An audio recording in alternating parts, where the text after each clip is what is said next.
मंजिल उनको मिलती है जिनके सपनों में जान होती है। सिर्फ पंखों से कुछ नहीं होता दोस्तों, हौसलों से उड़ान होती है।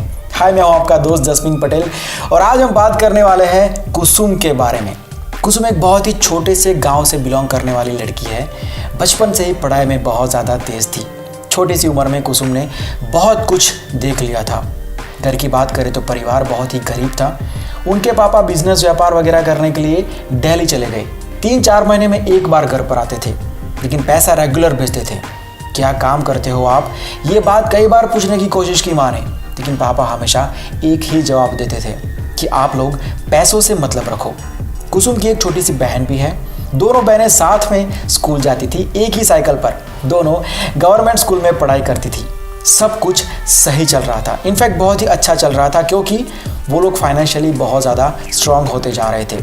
कुसुम कहती है कि पापा ने यहाँ गांव में हमारे लिए एक घर भी बना लिया था और दिल्ली में एक घर रेंट पर लिया हुआ था। वैकेशन में हमें भी एक बार फैमिली के साथ दिल्ली जाने का मौका मिला।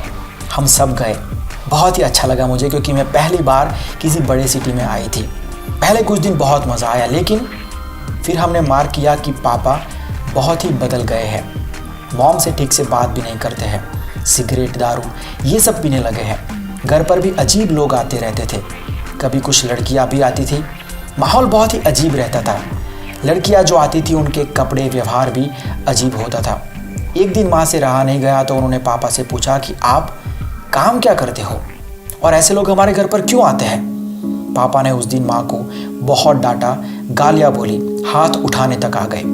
कहा कि अगर ये सब ठीक नहीं लगता है तो बच्चों को लेके वापस गांव चले जाओ। माँ ने उस दिन कुछ नहीं कहा। हम दोनों बहनें बहुत डरी हुई थी। घर में सिगरेट और शराब की बदबू के बीच रहना अच्छा नहीं लग रहा था हमें। एक दिन पापा बहुत ज़्यादा ड्रिंक करके आए और माँ को बिना बात के डांटने लगे। माँ ने कहा कि आप गलत कर रहे हैं। इस बात को लेकर उन्होंने माँ को पूरी रात पीटा। हम दोनों बहनें रोती रही। दूसरे दिन हम गाँव चले गए। पापा उठे भी नहीं थे। मैं उस वक्त 11वीं में थी। मैंने तय किया कि पैसा चाहिए, लेकिन इस तरीके से नहीं चाहिए। मैंने दिन रात मेहनत करना शुरू कर दिया। हाँ, कुछ दिनों के बाद पापा ने माँ को कॉल किया, लेकिन माँ ने साफ साफ कह दिया कि आपको हम में से और आपके काम में से किसी एक को चुनना होगा। अगर आप वही काम करना चाहते हैं तो पैसे भेजने की ज़रूरत नहीं है और घर पर आने की भी ज़रूरत बिल्कुल भी नहीं है। माँ तो गुस्से में थी, बोल गई जो बोलना था, लेकिन कुछ दिन के बाद पछताई कि मुझे उनसे इस तरीके से बात नहीं करनी चाहिए थी। लेकिन पापा ने सच में कभी कॉल नहीं किया, ना कभी घर आए। हाँ, पैसे रेगुलर भेजते थे, लेकिन माँ ने उसके बाद उस अकाउंट में से एक भी रुपया नहीं उठाया, कभी नहीं। उन्होंने हमारे घर पर एक कपड़े सीने की मशीन लगा दी और दिन रात काम करने लगी। माँ को देखकर मुझे भी बहुत हिम्मत और हौसला मिलता था। मैंने भी दिन रात पढ़ाई करना शुरू कर दिया और 12th में मैंने 93% अचीव किए। उसके बाद मेरे पास आगे की पढ़ाई के लिए बहुत सारे ऑप्शन थे, लेकिन मुझे सिर्फ लॉ की ही पढ़ाई करनी थी। मेरा ज़िंदगी में एक ही मकसद था, औरतों के केस लड़ना और उन्हें इंसाफ दिलाना। और आज मैं वही काम खुशी खुशी कर रही हूँ। और एक बात, मैंने ये भी तय किया था कि घर तो मैं दिल्ली में ही लूँगी। आज दिल्ली में मेरा खुद का घर है और हाँ, हम बहुत खुश हैं। पापा मिलने आए थे एक बार हमें। माँ से सॉरी भी कहा, लेकिन माँ ने पापा से आज तक कोई बात नहीं की। मेरी माँ आज भी पापा से बहुत ज़्यादा नाराज़ है। ये जो कुछ भी हुआ उसमें पता नहीं किसकी गलती थी, पापा की, हालात की, हमारी गरीबी की या फिर नशे की, पता नहीं। लेकिन उस वक्त ने मुझे बहुत कुछ सिखा दिया था, मुझे बहुत ताकत दी थी और आज मैं ऐसी महिलाओं को मदद करती हूँ, उनके लिए लड़ती हूँ। माँ और पापा का आज भी डिवोर्स नहीं हुआ है।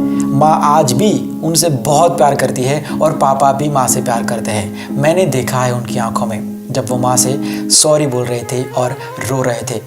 माँ आज भी उनके लिए व्रत वगैरह रखती है और पापा आज भी वेट कर रहे हैं कि कब उनकी बीवी पहले की तरह उनसे बात करेगी। चलो, मैंने इतने लोगों की मदद की है, इतने लोगों का परिवार बचाया है, तो खुदा मेरा परिवार भी बचा ही लेगा।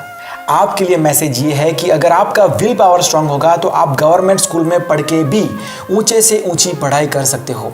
आप जिस मुकाम पर अपने आप को देखना चाहते हो, देख सकते हो, उस मुकाम को पा सकते हो। स्कूल कॉलेज कौन सा है ये बाद में देखना, आपके अंदर आपके लक्ष्य तक पहुंचने की आग है या नहीं ये पहले देखना। ओके देन, आज की बातें यही तक रखते हैं। आप भी मुझे कहानी भेज सकते हैं, आपकी लिखी हुई या तो फिर आपकी खुद की लाइफ की कहानी, लेकिन कहानी ऐसी जो लोगों को कुछ सिखा सके, जिनसे उनको कुछ सीख मिल सके। आपको स्टोरी इंस्टाग्राम पर डीएम करनी रहेगी, मैसेज करनी रहेगी। इंस्टाग्राम का लिंक आपको नीचे डिस्क्रिप्शन में मिल जाएगा। और हाँ, इस पॉडकास्ट को रेट ज़रूर देना, वेरी गुड, गुड, बैड और वेरी बैड। आपको जो भी ठीक लगे कमेंट ज़रूर करना, ताकि हम आपके लिए अच्छे से अच्छा कंटेंट बना सके।